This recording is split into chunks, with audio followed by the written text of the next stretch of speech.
tous faire ça quand même dans la cordialité que nit ku nekk wax la nga xalaat et puis mu jàll mais vouloir tout simplement incriminer Macky Sall ba pare am na ku ko gën a tàng fop di ko wax li loo xam ne kenn ñemee wax ci dëkk bi kenn dalul ci kawam donc loolu il faut ñu xoolaat ko Samba Faye la tension politique à quelques 11 mois de la présidentielle. Bon man je trouve que c'est normal que élection buy jege ci effervescence am. Je félicite nos amis de l'opposition pour seeni manifestation yi ñuy def d'un autre côté ñun on essaie de se déployer ci nuñ ko gisee ñun tamit depuis décembre. Thierno il fait ses sorties ses tournées extra ñoo ngi wax ak nit ñi maintenant man li ma ci bëggoon dolli. mooy ñun liñ ci gis. mooy ki muy défendre nii excuse Ndiaye mooy ñun dañ jàpp ne sa mbër mi warul bokk ñun loolu lañ jàpp xam nga lu tax parce que bi ngeen di campagne pour référendum bi d'accord nañ ñun ñëpp ne yéen a ne woon mandat boobu muy exercer ci la bokk de deux choses l'une man bi may def lycée de la Fosse di def introduction droit dañu doon wax vice consentement daf ci bokk nga induire nit ki en erreur.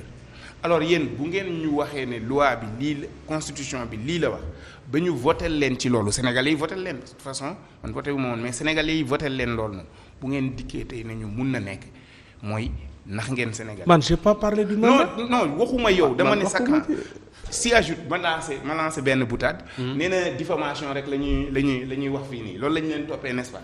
waaw léegi Macky Sall bu ne mu voici ci conclusion am mu ne mu voici sénégalais.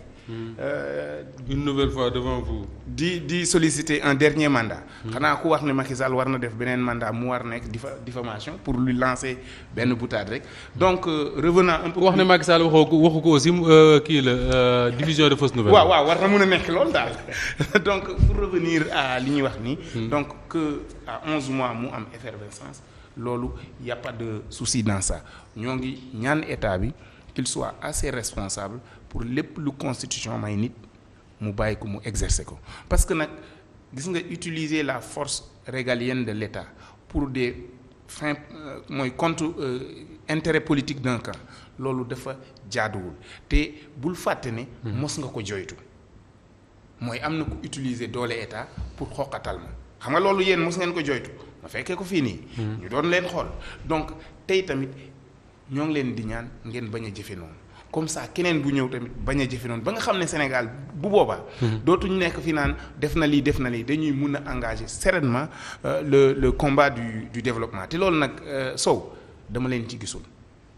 d'accord gisuma ne yéen bu ngeen mën ngeen jouer honnêtement le jeu ak li ngeen ñu waxoon ci référendum bi ngeen jëfe ko je dis pas yow personnellement mais le camp. je comprends gisuma camp bi nga bokk Omar Sow mu tontu. waaw Diop jërëjëf Faye li ma bëggoon fàttali rek mooy nos camarades de Kébé là. mooy il a parlé de Keur Massar. moi je suis de contrairement à lui là qui est de Point Amitié là moi je suis de la banlieue je suis de Pikine. oui d'accord vous ne savez et pas quand ils étaient bi ñu nekkee foofu di def seen manifestation Keur Massar boobu. bi manifestation ba tasee. rond-point Kër Massar bu bees bi président defar. kenn jàllatu fa parce que dañuy saccager yépp cette violence là. c'est faux. ça pose problème leneen li ma bëggoon fàttali. loolu du diffusion de fausses nouvelles. je suis désolé loolu kenn déggu ko fenn. bu la neexee nga ne diffusion de fausses nouvelles je répète ce que j'ai dit. diffusion de fausses nouvelles je reprends ce que j'ai dit ma ne bi manifestation bi tase. violence ba am foofu. dafa jéggi dayoo. ba waa Kër Massar ñi dëkk ci suuf pomb. nee nañu foofu. Pastef du fa defati manifestation journaliste Sénégal yëpp kenn déggul loolu. li ma ci bëggoon Sénégal yëpp kenn déggul loolu man maa ko gis parce que man fa laa dëkk. aywa leneen li ma ci non bëggoon Kër Massar ak Pikine soriantoo na man Kër Massar laa dëkk te jour boobu man tous les dimanches damay dem Kër Massar. ba meeting bi jeexee laa doogay ñibbi. te foofu laa jaar en toute quiétude li fa gënoon a remarqué li nga fay gën a remarqué sax mooy présence su gendarme yi donc foofu nit dafa sax dul am sañ-sañ. naan da ngay def dara gis nga mu daaneel Pape après nga jël. gis nga suuf pont bi foofu les gossaay dañuy jël seen i t-shirt yooyu di ko jaay di ko wékk. les gens qui sont revenus ont tout raflé lenn loo xam ne bëgg naa ko fàtte c'est fondamental.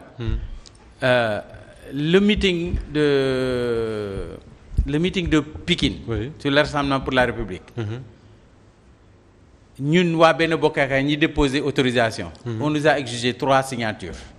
lan leen exiger. J'ai dit exiger 3 signatures de la préfecture. te man bokk naa ci signataires ya. donc on ne vient pas me dire aujourd'hui léegi lu tax ñu exiger da ngeen a yóbbu matul. non wala parce que quand vous faites une manifestation vous faites une demande. quand vous dites on vous a exigé. non ça veut dire que da ngeen a yóbbu préfet ne leen wut leen 3 signatures. non pas du tout je veux dire quand vous vous renseignez. ah d'accord booy da ngay renseigner wu. donc préfet donc exiger wuñu leen ko yéen a renseigner wu xam ne 3 signatures ngeen war a yóbbu. si les gens vous soo renseigner wu là. booy def sa manif da ngay renseigner wu à la préfecture. D'accord. on vous dit il faut ça et ça et ça et ça. Exact. donc quand on soulève ici que benn signature 3 signatures ça n'existe pas nous en tout cas au niveau de la majorité présidentielle. bi ñuy organiser loolu am loolu 3 signatures la ñu am. D'accord. maintenant sur ces on s'approche des élections présidentielles. oui. effervescence bi c'est excellent. parce que c'est dans l'engouement et c'est normal c'est des ambitions mais ce que nous condamnons c'est cette violence d'une minorité d'accord de par la force là te on dit et je le répète encore une fois dañu nekk dans un état de droit que chacun respecte la loi et puis tout se passera bien on n'a aucun problème l'histoire du mandat dont vous parlez dañ fiy werante fii ba suba l'opposition Diop boo ko seet solo bu ñuy wax les gens ne parlent que de l'alinéa 2 de l'article 27 non yéen a ñu parce waxoon que ni bokk na yéen a ñu ko waxoon. non je viens. on parle de quoi affaire mandat ñaari alinéa non ce débat là moom. voilà non ñaari alinéa nit ñi su leen neexee. dañ naan le mandat est de 5 ans. nul n'a le droit de faire 2 mandats consécutifs. mais gars yi fi ñuy taxaw mooy koo ci dégg mu yor naan nul n'a le droit de faire mandat de mandat. Oumar Sow xamul tax j'aime pas ce débat sur le mandat parce que simplement le débat sur le mandat le président Macky Sall moo ko réglé boppam. c'est très juridique ma tëj rek simplement rappeler que quand après le référendum comme il dit le président de la République a pris sa plume bind conseil constitutionnel ne leen je voudrais que mon mandat de 7 ans là rentre dans ce soit considéré comme ça. diffusion de fausses nouvelles yi nga bëgg bëri de. comment ça ku ko bindu lool musu ko bindu lool. daf ko bind ni ko damay bëgg wàññi sama mandat bu 7 ans bi def ko 5 ans mais musu ko bind ni ko mandat bi da nga ko bëgg dugal ci mandat yu bees yi non arrêtez. à ce que son mandat de 7 ans soit réduit. qu'il fait ramené à 5 ans. pour que ça compte. comme non amul pour que amul pour que amul pour que amul pour que. pour que ça compte amul pour que. et le conseil génneel pour que bi. mais c'est évident si quelqu'un non Il n'y a pas d'évidence. Excusez-moi. Il n'y a pas d'évidence. Si quelqu'un vous dit il y a un mandat de 7 ans, il y a un mandat de 5 ans. Si quelqu'un vous dit il y a un mandat de 7 ans, d'accord, et un de 5 ans, président de la République bind conséquence l'année de le mandat de 7 ans là ñu ramener ko à 5, c'est évident que c'est pour que ça compte pour le premier du second. Oui. C'est évident. Là, ce qui est c'est une intéressant, évidence. Pape yow yaay jël mais ce qui est intéressant même su fekkoon ne loolu la président Macky Sall bind même su fekkoon li wax ne loolu la bind faut jamais oublier que ni à la présidentielle de 2019 il a dit clairement